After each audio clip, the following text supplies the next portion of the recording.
If you're like us, you're probably tired of flipping through outdated and expensive regulation books and struggling to understand the rule or guidance you're after. eRigs is the first web and mobile app version of the Federal Motor Carrier Safety Regulations, helping fleets of all types and sizes better access and understand their regulatory obligations.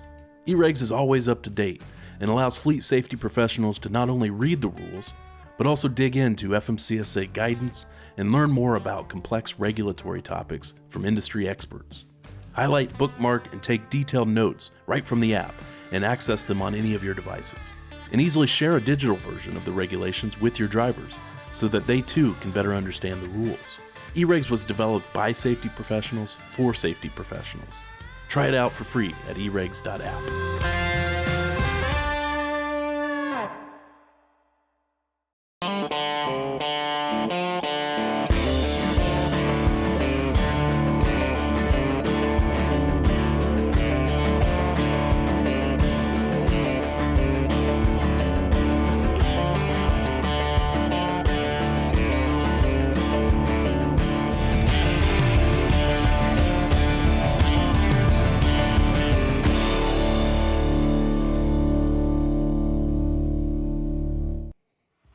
All right, everyone, welcome to episode 56 of Trucksafe Live, show where we and our guests tackle the hot button issues impacting highway transportation. I'm Brandon, that's Jared. We're with Trucksafe and Childress Law, both of which are dedicated to helping motor carriers develop and maintain cutting-edge safety programs. Jared, what's up? Not much. Thanks, everybody, for joining. Good afternoon. Yeah, thanks for tuning in. If you're here with us live, say hey in the comments so we know who's around.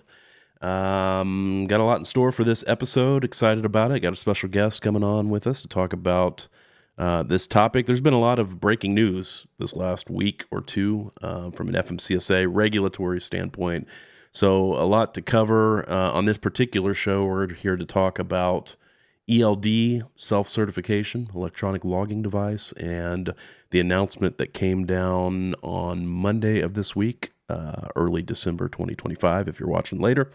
And it has the potential to kind of change the game when it comes to certification of these types of devices, but maybe not as dramatically as some had hoped. But we'll get into the details of that here in a minute. Before we do, first up, I want to say thanks to the sponsor of this episode, which is Project 61. It aims to improve the life expectancy of CDL drivers by raising awareness, providing resources, and educating drivers on a healthier lifestyle. Learn how you can support the movement over at project-61.org. Thanks to those guys. A few things going on at Trucksafe and in the industry that we'll kick things off here with. First up, if you're not a member of the Trucksafe Network already, I'd encourage you to join it. It's free to join over at trucksafenetwork.com, or scan that QR code and download the app in the App Store or the Google Play Store. This is the space we've built for fleet safety professionals to gather together, learn from one another, ask questions, and also access all of our DOT-related content. Great resource if you are in fleet safety and compliance. Hope to see you there. And then I'll just mention our newsletter if you need a resource for staying up to speed on all of these developments, including those, like I said, that we've seen over the last couple of weeks. Our newsletter is a great resource for that. Trucksafe.com/subscribe is where you can subscribe to it, and we'll send you the latest news and our analysis of it. And it's also where we send out all of our content and discounts on our in-person conferences and all of that fun stuff. So trucksafe.com/subscribe is where you can do that. A few things going on in the industry. First up, Jared didn't get to join me, but Rob and I just finished up we attended the American Towman Conference in Baltimore, Maryland, largest tow show for towing companies. It was a pretty good event.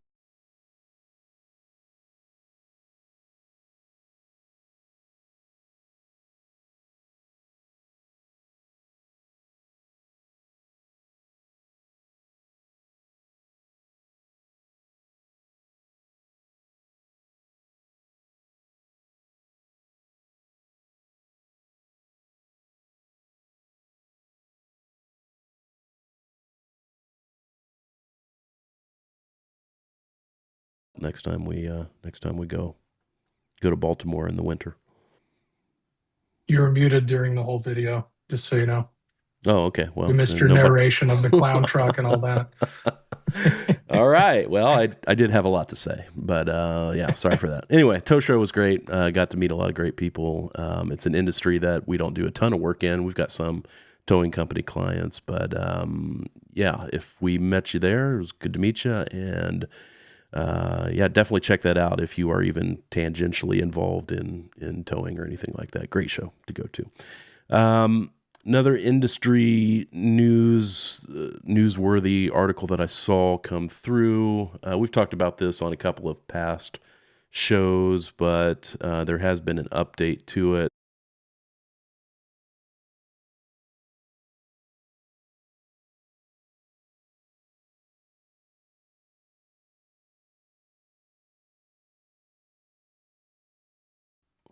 I don't know why that keeps muting me. Long story short, FMCSA came out with an interim final rule. Folks will remember this a couple months ago that cracked down on the issuance of these non-domiciled CDLs to foreign resident truck drivers, and that got a lot of blowback from certain advocacy groups and also drivers who lost their licenses because of it, and that resulted in a federal lawsuit that was filed. Again, we've got a whole show where we discuss that lawsuit, but the latest news on this issue specifically, I thought this was interesting, Jared. So this just came out yesterday. The federal court granted the Trump administration's request to hold that lawsuit in abeyance while the FMCSA goes back and reviews the 8,000 comments that were filed in response to the interim final rule. So FMCSA itself is asking the court to hold the case in abeyance. In other words, holding the rule ineffective, until the agency itself can go review those 8,000 comments and then potentially change the rule based on the comments received. So I thought that was a pretty big deal because, FMCSA indicated that they were going to push back on this lawsuit. But here they are essentially saying, yeah, let's go ahead and hold that rule in abeyance, meaning not effective, until we can spend time going through. So it essentially lands them in the spot they would have been in had they had just gone through the normal rulemaking process in the first place. Yeah, it seems like a good chance to temper the rule a little bit, and that way the cases should turn out a little better in their favor. But reading all those comments, tempering the rule a little bit, hopefully that ends up with a workable result. And so we don't end up with 200,000 less drivers out on the road. Obviously, depending on what the final rule says, that could still be a pretty drastic number, but hopefully the rule's tempered a little bit so it's workable for everyone. Yeah, we'll have to see. We'll keep everybody up to date on that as the news develops. A couple more things here. Another story I saw come through.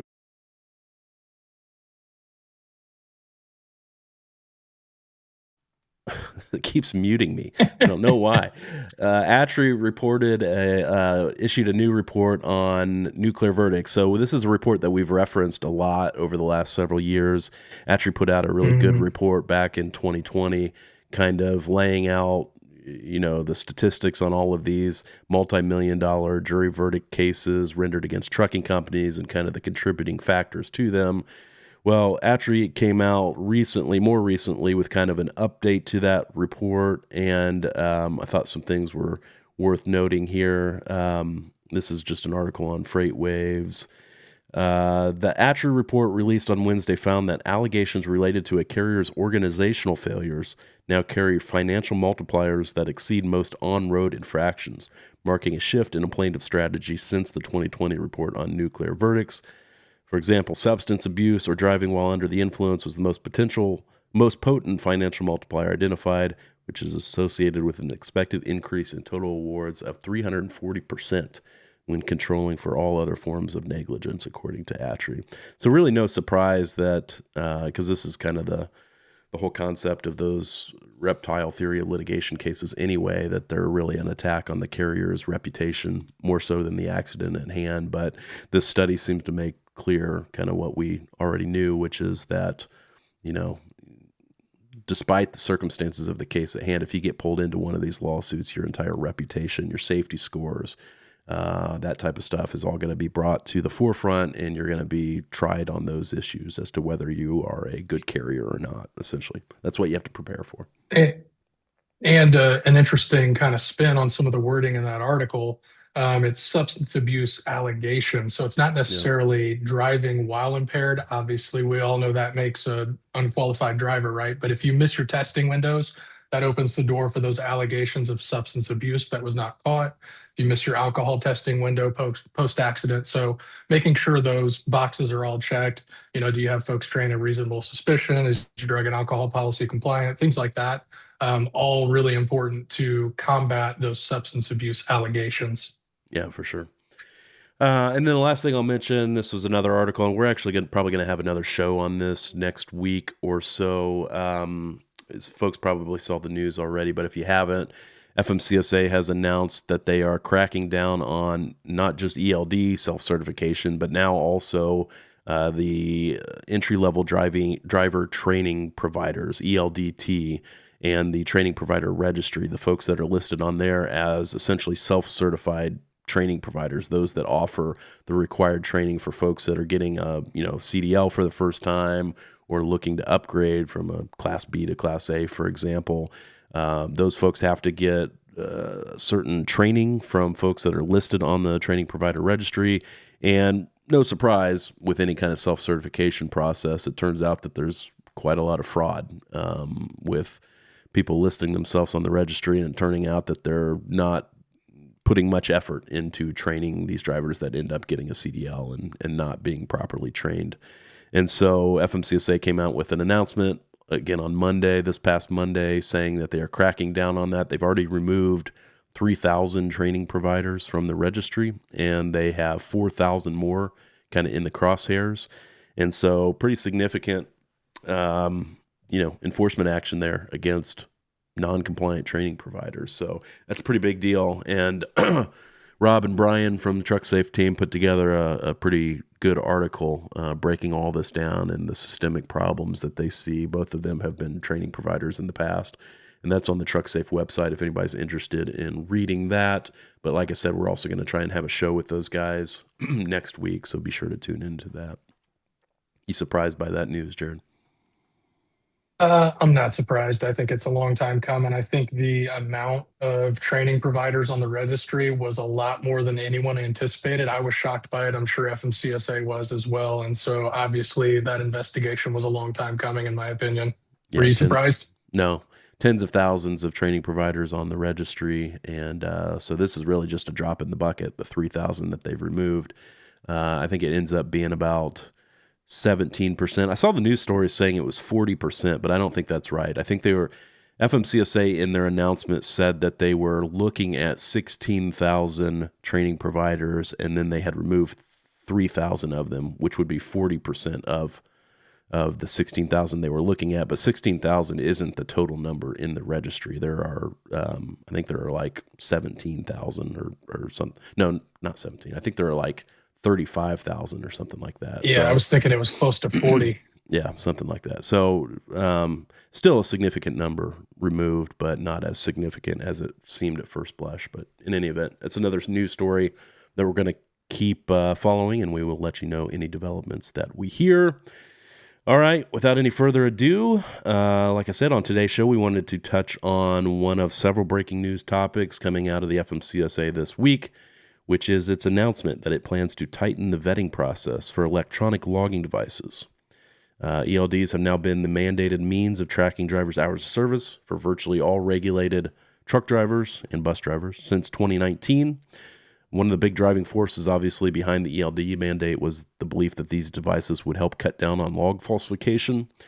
But unsurprisingly, some nefarious actors in the industry, including certain ELD manufacturers, it turns out, have found ways to exploit the system and bypass the baked-in checks and balances, which has led to all kinds of new problems for the FMCSA, which it is now starting to address. And so excited to have on with us on today's show, Mr. Tom Cuthbertson, former lead for corporate regulatory compliance and industry relations with a large ELD manufacturer, and also heavily involved with the original ELD mandate.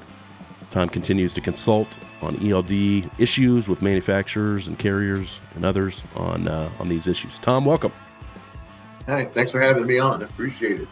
Yeah, appreciate you coming back. You were one of our first guests that we had on our show. I think it was our second ever Trucksafe Live that you came on. And so, we always appreciate your insight on these topics. It gets pretty technical pretty quickly, and Jared certainly has more experience on the technical side of these things than I do, but you even more so. So thanks for taking the time to be with us. I was wondering, first of all, if you could, for folks that may not even be familiar with the current or the historical self-certification process for ELDs, I was wondering if maybe you could walk us through that certification process and how FMCSA landed on it originally. Sure.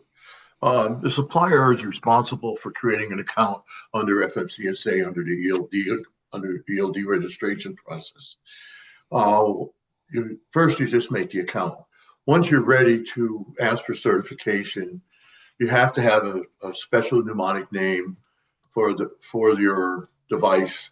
It must be a software release levels. You have to create a document that says, here's how I tested, how I created this product. Here's how I ensured that it was compliant. You have to make sure you have a driver manual.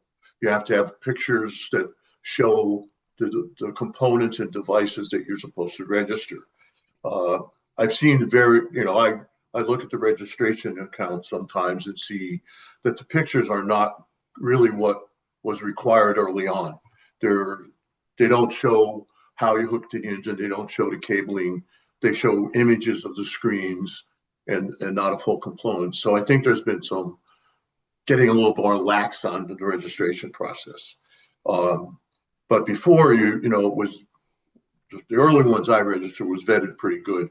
The picture wasn't quite right. They made you redo it. If they didn't like your write-up, right? They also put out a document that said, here's a testing document that was some 400 pages long. And a lot of us in the early stages try to go by the outline, at least of that document, to test the product to ensure that everything was made on the technical specs. And the technical specs, for folks not familiar with it, are in an appendix to Part 395 of the safety regulations, correct? Right. Yes, there's only 122 pages of technical specs. When you go back and look at the ALBRD, the entire regulation was only about 5 pages. Okay. Yeah, the predecessor to ELDs, automatic onboard recording devices. Right. Because I was involved with the 395-16 before it got thrown to the trash.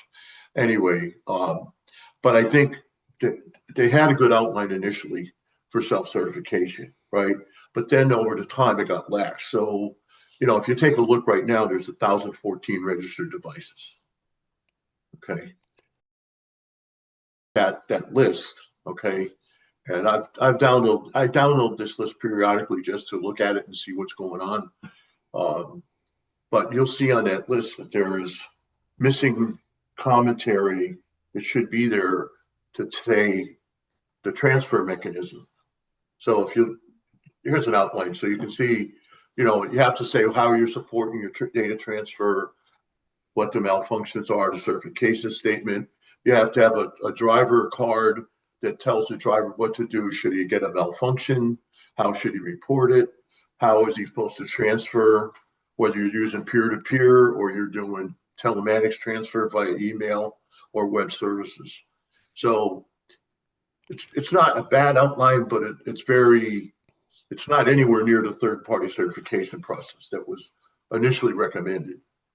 Yeah, so in your example, you found several that were on the self-certified list that didn't say anything about how their devices transfer the information to law enforcement or anything like that. It was rather a large number. I was a little bit shocked. It was about 320 that didn't show any commentary on the registration of what methodology. Yeah. And I'll make a note, there were still 8 devices out there that were peer-to-peer only.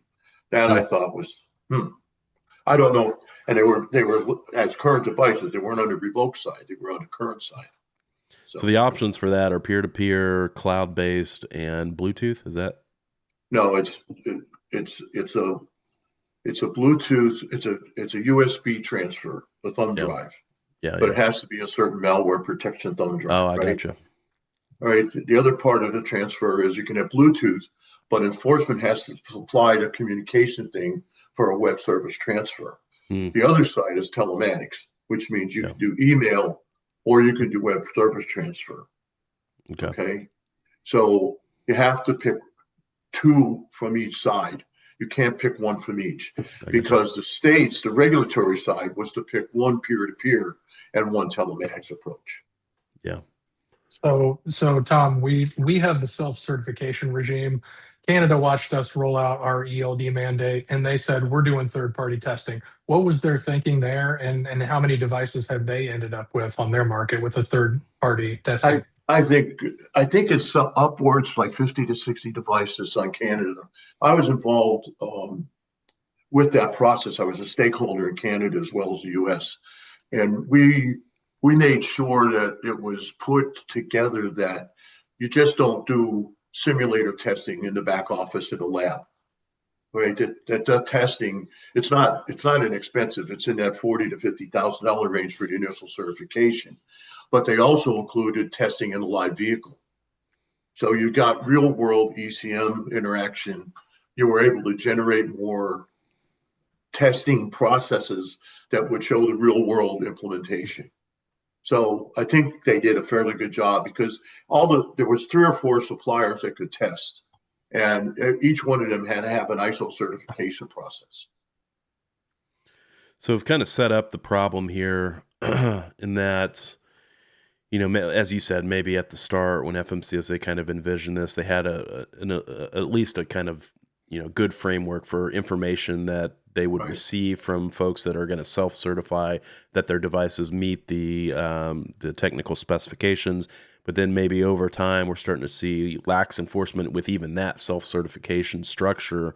And so I guess the question is, what have you seen that lead to in terms of fraud and that type of stuff that the FMCSA started to take notice of? What I've seen is not that I've been engaged in a lot of those details because I usually just test certification process to make sure compliance devices are compliant. But what I've seen is they're not paying attention to the engine component, and they're having people do different types of editing, and the fraudulent part comes in too much editing of the wrong type of editing, right? I've seen items where somebody was editing from the back office and there was a drive segment being edited, right? Which is a Can't no-no. do that, yeah. Right.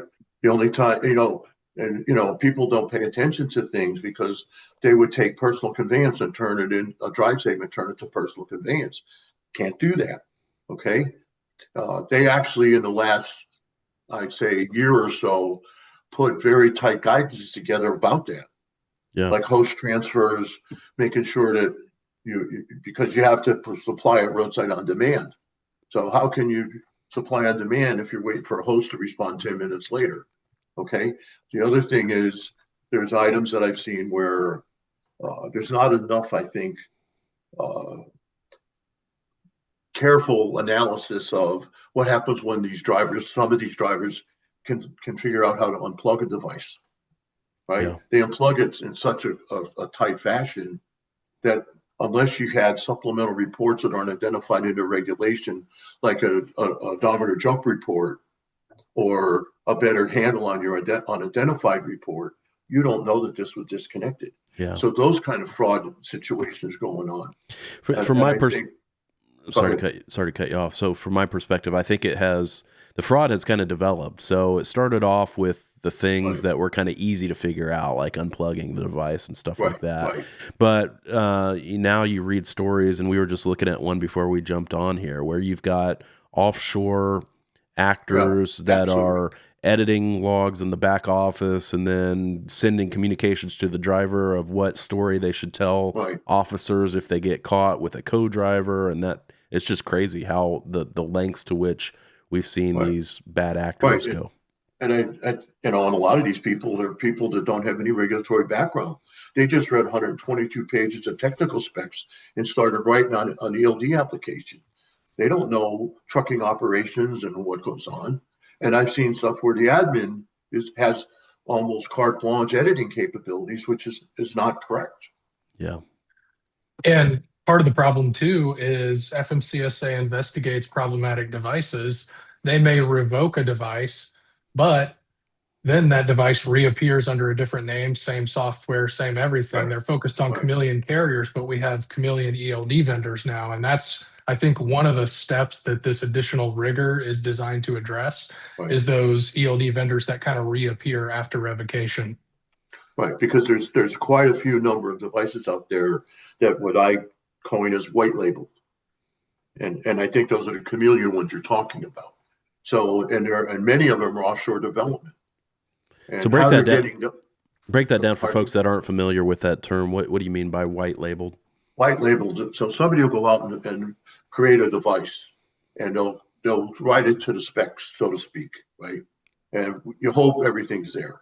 And then there'll be a person that's a partner or distributor, and what they'll come in is they'll make an agreement with these people to develop the product, and instead of it being called XYZ, they private brand it as ABC or Joe's ELD company. So it's a Right? copy of the other device. It's It's a just they've copy of slapped their so name on it. right. So if FMCSA is rigorous like you were describing, Jared, if they start looking at those chameleon and the white labeled ones, they're going to take chunks of ELDs off that list, not like one or two. You might Yeah. take 15 off. They're going Right. to take the one that's the problem plus all of its copies. Right. But just like with regular ELDs, there are reputable white label out there, right? Right. But there's Yes. also bad actor white label out Right. there, and that could Yes. be a cascading problem, which is the point you're making, and I completely Yes. agree. Yeah. So we looked at the list of registered devices, and you'd mentioned, Tom, that there had been some revoked. I know you looked at the data. How many have been revoked, and generally speaking, for what reasons are you seeing them be revoked? Probably, there's only two core reasons, right? There's about 308 devices, maybe 307 that are revoked, and 68 were revoked by the agency. The rest were self-revoked. Now, self-revoke could have been there was pressure put on them to fix things, and they got their letter, right? And they couldn't do it in 60 days, or they felt we can't make this thing compliant in 60 days, so we're just going to take it off the market and self-revoke, right? Yeah. Some companies, replace their one device with a newer device, and they self-revoke the older device and replace it with the new one, and that could be reputable products, right? Yeah. I don't want to take shots at everything that's out there, but I think there's a very large portion when you look at 1014. There's no way, I've been doing this, like I said, forever, and there's no way all those are compliant. And try to go through them. It's not going to be that simple. Yeah, and I think we've all kind of noticed FMCSA within just even the last year being more aggressive than they had been over the last 5 Right. years when it comes Yeah. to involuntarily revoking non-compliant devices. Just curious for folks that may be curious as well, what's that process look like? Because I know you both have been through it for some folks, or looking at it for some Yeah. folks. What's the first step to revoking that the Well, FMCSA takes to revoke? What happens is you can have different entities that send information to ELD Tech. If too many carriers sell a thing, hey, this isn't compliant, I can't really rely on this stuff, I've been getting written up at roadside, then they'll send emails to ELD Tech with that stuff. Mm. Enforcement, like, under CVSA, they have a pretty good, communication link between each other. So states will see certain common problems. They'll supply it to FMCSA through their own web service, because they have their own registry where they can send stuff to FMCSA and say, hey, I'm seeing this on the road. This thing can't be compliant, blah, blah, blah, right? And then the other one is that people don't look at, and I know Jared and I have counseled people to do this, is when you register, your ERODS files being transferred, you have a section under your account that you can look at the performance of the EROD files and see if you're getting errors or failed or rejects, right? And if people don't pay attention to it, the supplier, when it gets to a certain level, it's like a red flag for FMCSA to go, wait a minute, this thing is not working right. I can't get ERODS transfers. Enforcement saying they're not there. And one thing that FMCSA did 2, maybe 3 years ago, up until a certain point, if you couldn't transfer E-rods at roadside, there was no infraction. They've changed that, so it's a 3-point severity now. Yeah, okay? Unable to transfer. Yep. Right. And even if you transfer and the transfer doesn't make it through, that's a failed transfer. And you get if you get too many errors, which also this registry within your own account tells you, and they get that highlight, they're going to look at stuff like invalid sequence numbers, right? Missing power-ups, missing engine data, right? Yeah. You can still have a log and be submitted to E-rods, but if you have too many gaps in that data, that's a red flag, and they're going to start peeling the onion back to take a look at it. So for folks who aren't familiar, what's E-rods? E-rods is electronic record of duty status transfer. So, and that's where the technical spec is really built to, I would say probably 60 pages of it is dedicated to identifying the file structure and the content of the file that is 8 days of logs to be transferred to enforcement at roadside. The same E-rods file, electronic record of duty status transfer, can be done as an in-house audit where because of the work papers, you're supposed to be able to transfer 30 days of logs of any driver or any particular driver, right, to enforcement. And they've been doing off-site audits on that E-rods. But this is a very detailed file. It shows every duty status, every power-up, every login, every malfunction, every unidentified.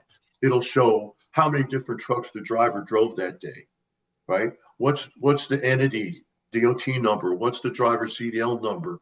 Personal conveyance use and all that. Personal conveyance use, yard movement use. Okay. Yeah. Edit from the administrator, edits from the driver. So it's a very, very detailed. Does it show the original and then the edited status? It'll show the final, but if they want it, you have to show the inactive records. So the inactive records will show what the record looked like before it was edited. Yeah. Okay. So all that information is there.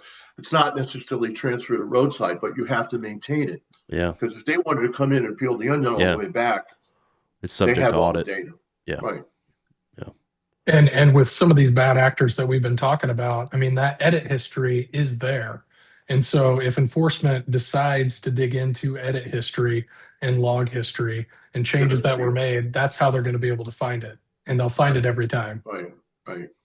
So let's say that one of these complaints gets made, or several of these complaints, either from law enforcement or from, competitors or drivers or whoever. What's the next step you're seeing FMCSA take once they start to accumulate those? They have a group of X number of people that I've had both Jared and I have interaction with. And what they will do is they will call the carrier. They may call a supplier initially and have a phone conversation and say, we're seeing that you're not compliant, ABC, right? Many times, they're caught cold. It's just a cold call. Yeah. And many times the suppliers, they're like stuttering, oh my God, what am I doing? And, it'll be a follow-up, and there should be a letter that specifically calls out, I see sequence numbers, power up missing, this missing, your incorrect data, engine data missing, and they'll call it out. And typically it says in the regulation, you got 30 days to make it whole, right? Or else. Now, what I've also seen is if the supplier shows improvement over that 30-day period, it might need a little more time. They'll allow them a little more time, but it's not a forever, right? You may get to 60 days, but if you can't show marked improvement and correction within that 60 days, you're going to get a revert letter. And that's when we see FMCSA publish these. They send them out via email and also on their social media of, hey, we've revoked 5 devices. Yeah. Mm-hmm.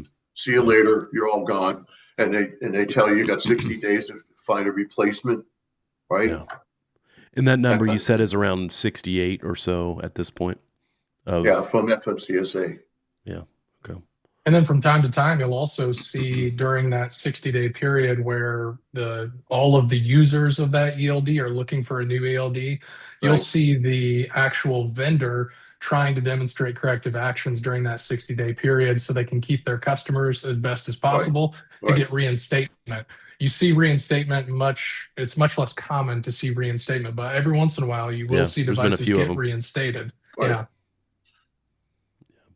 And then, yeah, I mean, that leaves the carriers and the drivers in a bad position, obviously, once a device gets revoked. And Right. that's where we're starting to see the issue you raised, Jared, which is these chameleon devices that, they say, okay, well, that one's revoked. I'm just going to go take a copy of that software and just brand it under a new Yep. name. It's kind of a play on the chameleon carrier issue that we're having with motor carriers getting shut down and coming back. Same thing. Same thing with ELD. And so, at least from the DOT's or from FMCSA's announcement of their proposed changes here, we'll get to those here in a second, but it looks like that was a big driving force for them to take some action here, was these chameleon ELD manufacturers. So, Tom, what did you see? Or maybe let's just pull up the announcement here. We'll read it together, and then we could talk about it. Let me pull it up, and then I'll have to unmute myself. All right, here it is. Okay, so this is the announcement that came out on Monday, December 1st, 2025. Trump's Department of Transportation streamlines vetting process for ELDs used by truckers. Says the FMCSA today announced a complete overhaul of the vetting process for ELDs, helping to ensure non-compliant devices are blocked before they ever reach FMCSA's registered ELD list. ELDs, it kind of describes what they do. The new, more rigorous vetting process is part of a broader department initiative to strengthen road safety for American families. Then here's a quote from Administrator Bars, from FMCSA's newly installed administrator. He said, "American families deserve to feel safe sharing a road with semi-trucks, and we want truck drivers to have the best tools to maximize those safety precautions. By strengthening our review process for ELDs, we're ensuring the industry can rely on trusted equipment." And then the announcement, it's not much longer than that, but then it provides a little bit of additional information. It says that under the previous system, it was easier to register non-compliant devices or re-register devices that had been revoked, leading to repeated revocations and costly, inconvenient replacement for carriers. FMCSA's updated process closes this loophole, giving carriers and drivers a greater peace of mind that the ELDs they purchase are accurate, reliable, and compliant. And then it says key features of the new and improved vetting process include an initial review, which involves verification of contact information, technical specifications, and device images, some of the topics that Tom already mentioned. Then it involves fraud detection, cross-checking new applications against active, inactive, revoked, and in-process lists. And then an application categorization. There's 4 categories they're setting up. One is approved, meaning the device has met all necessary requirements. Category 2 is information requested, when FMCSA asks for additional information from the applicant. Further review is a category 3, which is the application requires additional internal assessment and may require additional documentation from the applicant. And category 4 would be denied if it doesn't meet the standards. So, I mean, that's all the details that we have from the announcement. I don't know if FMCSA is planning to publish anything else. Probably not, if I had to guess. But so what are your thoughts on that, Tom, just reading that? Well, when I look at it, is when they say they want to look at a vetting process and see that it meets compliant, I'm not sure how they're going to do that. If I had a suggestion to make, it would be, why don't you supply a comprehensive 8-day ERODS file for a entity or several drivers? Because if the ERODS file is successful, and it takes about 5 seconds to put it through the validator to say that it has all the correct data. And if you look at ERODS is what enforcement sees at roadside and what FMC can look at. And I don't think it's insurmountable for a supplier to supply that 8 days, but make sure it has the key components. When you brought up that registration process, make sure it shows malfunctions.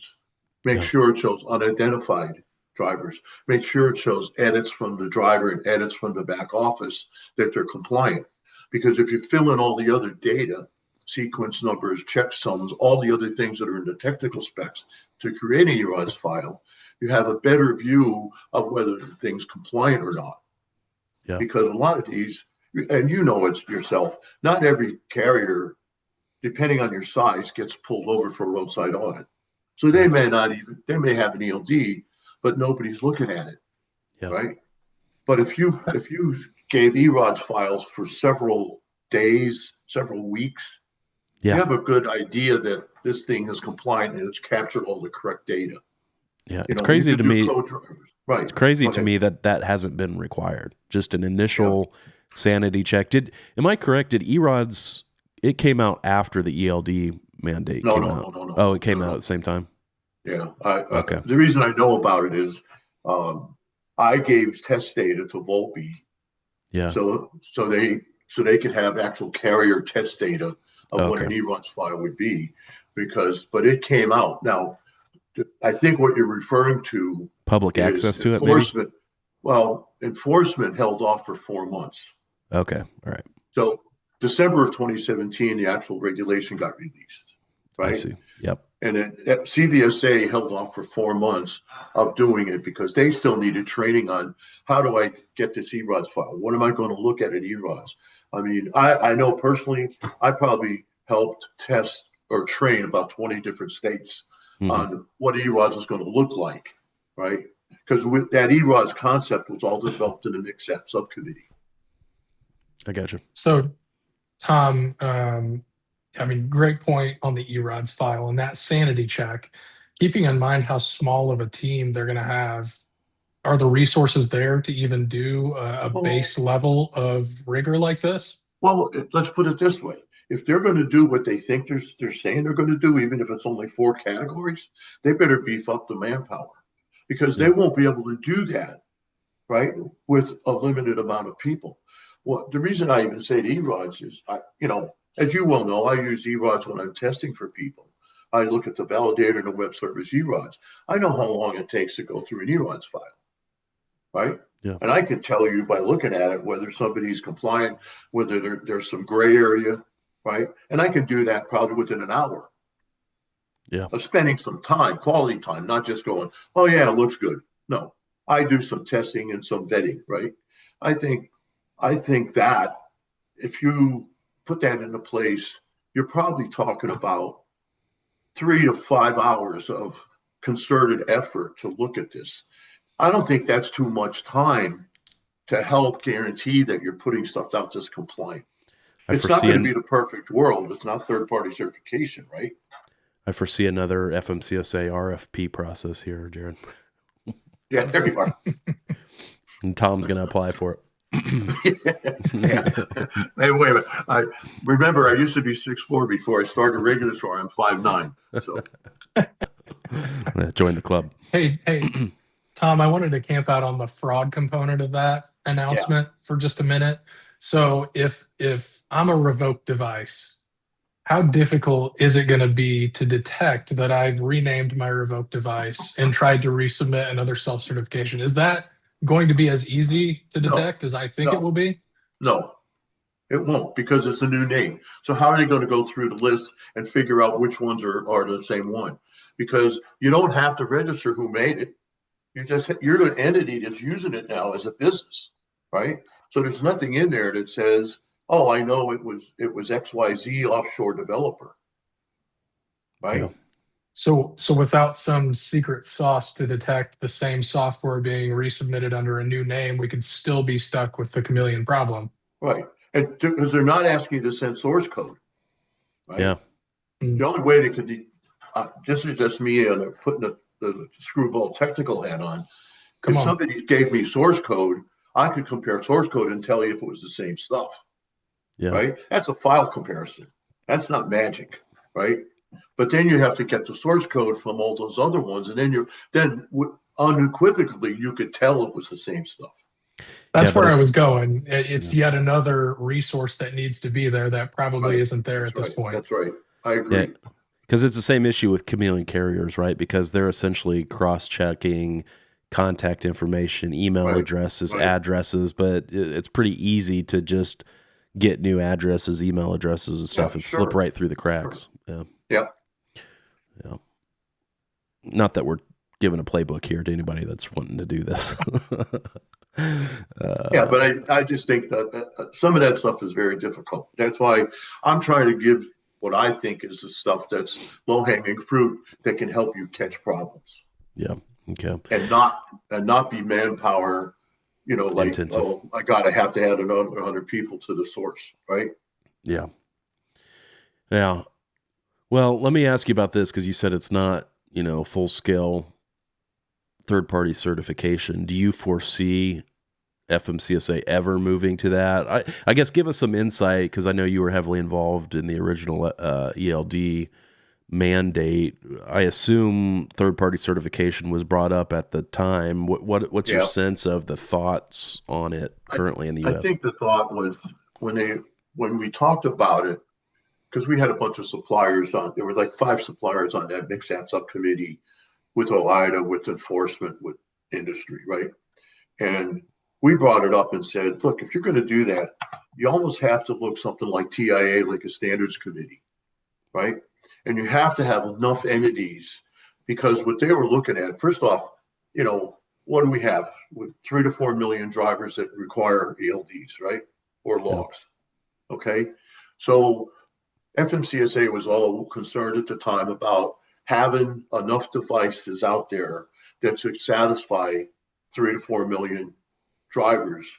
Now, when you look at the size of the fleets being 5 to 10 trucks, as a big portion of them, Mm-hmm. they got into the engagement of cost, right? Yeah.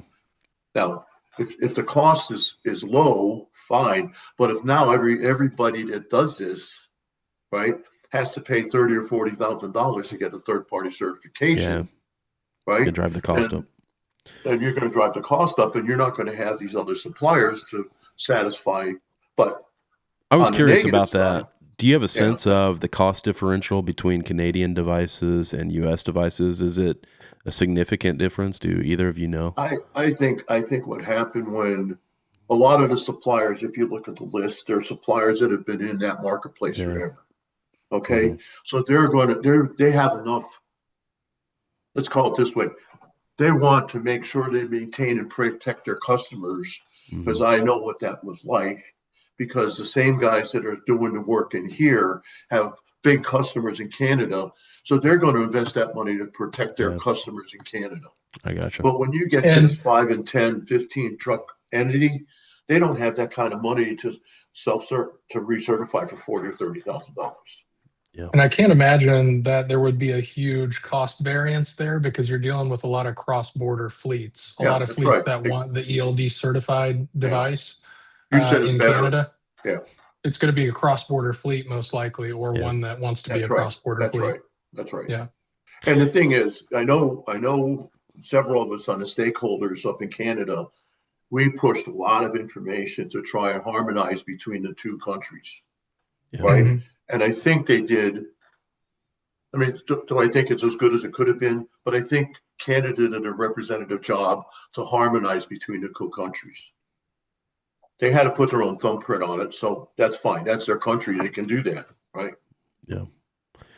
We've kind of hit on it bits and pieces here, but I know both of you guys spend quite a bit of time doing essentially third-party certifications, more of kind of an independent review of U.S.-based ELD devices. Just, I think people would be interested to know, generally speaking, what's that involve when you guys go in and you're testing these devices. You want me to go first, Jared? Yeah. Tom, you're the guest. Go ahead. Well, basically, when I do that, I want to look at 5 days of logs before I go out in the truck. I'm going to spend probably 24 to 30 hours in a vehicle creating things that I know will break the device, right? I will generate malfunctions. I'll take things like a Faraday bag, right? And I'll compromise GPS. I'll compromise clocks. I'll pull the ECM component off.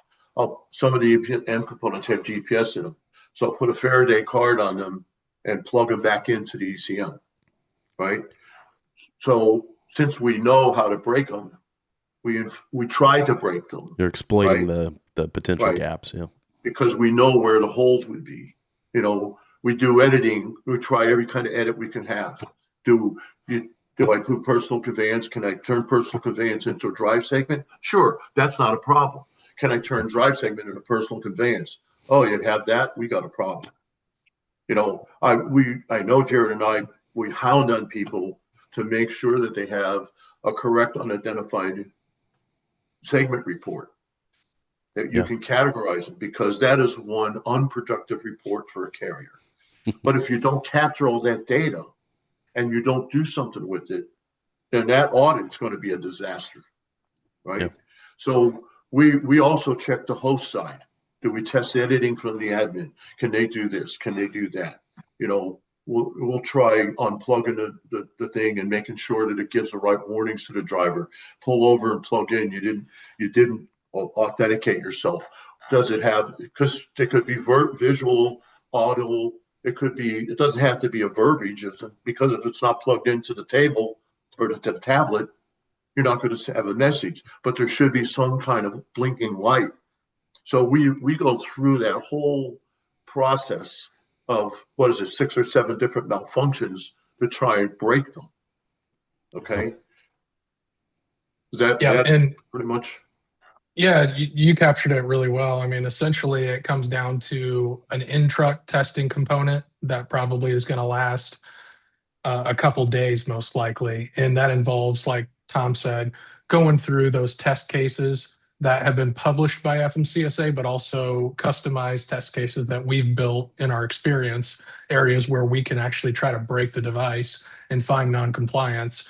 And then also, like Tom said, that back office component, which is really detailed and technical, and that can last a week, 2 weeks, depending on how quickly everyone wants to move with that. But we do this testing not only for ELD vendors. Early on with the ELD mandate, it was much more focused on vendors. Now we're looking more at testing for larger motor carriers that really want to ensure that the device is compliant. Right. Because really, I mean, the whole point of the ELD mandate, in essence, is to make it easier for drivers to stay in compliance, to make it easier for motor carriers to stay in compliance. And then you have the benefit of reduced crash risk, reduced fatigue, et cetera.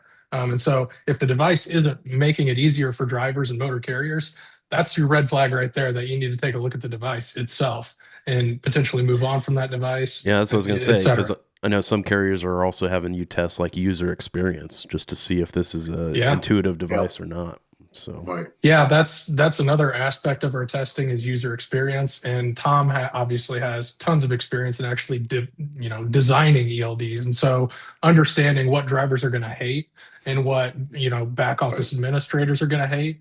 And this isn't workable. Making this report is a huge pain. It's just not workable. We need to fine tune this. That's also a huge part of it as well. Yeah. All right, there you go. Sales pitch for these guys. If you're a ELD manufacturer, you're a carrier that wants to test your device, give these guys a call. They're the experts. All right. Well, anything else, guys, that we haven't hit on? We're about out of time here. I think we hit on quite a bit, but let me know if I missed anything. No, Tom. I think I'm good too.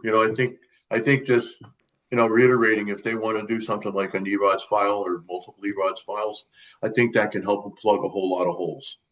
Yeah. So I'd be interested to see if they publish anything that says what they're going to do. Yeah. Yeah, but I would just say, I mean, I think this is a really positive sign with this administrator that he's willing to come in and start doing dirty work right off the bat. I mean, these are two things that are a long time coming. The training registry, working on that, and then trying to police ELDs. I mean, it's dirty work that needed to be done. So kudos to the agency for doing that. Yeah. Right. And there was also go ahead. I was going to say there was also a leaked memorandum. I don't think they published the official one yet, but some more crackdowns. The Epstein files? No, not that kind of leak. On chameleon carriers, not quite as exciting. But anyway, all right, Tom. Well, as always, we really appreciate you joining us, taking some time out of your day to talk with us about these topics, and we'll look forward to having you on a future show. So thanks for being with us today. Great. Thanks for having me. Appreciate it. All right. Well, that's going to wrap things up for this show. Appreciate everybody tuning in. You can watch prior episodes and read guest bios and get in contact with us over at Trucksafe Live. If you're interested, stay tuned for announcements about future shows. Again, subscribe to the newsletter. We post all kinds of articles in addition to announcements about future shows. Also, be sure to check out our DOT compliance courses that we have on all various topics: reasonable suspicion training, DOT compliance for safety managers, driver training, all of that is available over at trucksafeacademy.com. Anything else I missed there, Jared? We've got exciting news coming on the 2026 Trucksafe Boot Camp, so that'll be coming. Keep your eyes peeled for that. That is in the works, and always look forward to that, so stay tuned. And yeah, I think that's it. Appreciate you being here with us. We'll catch you next time. See ya.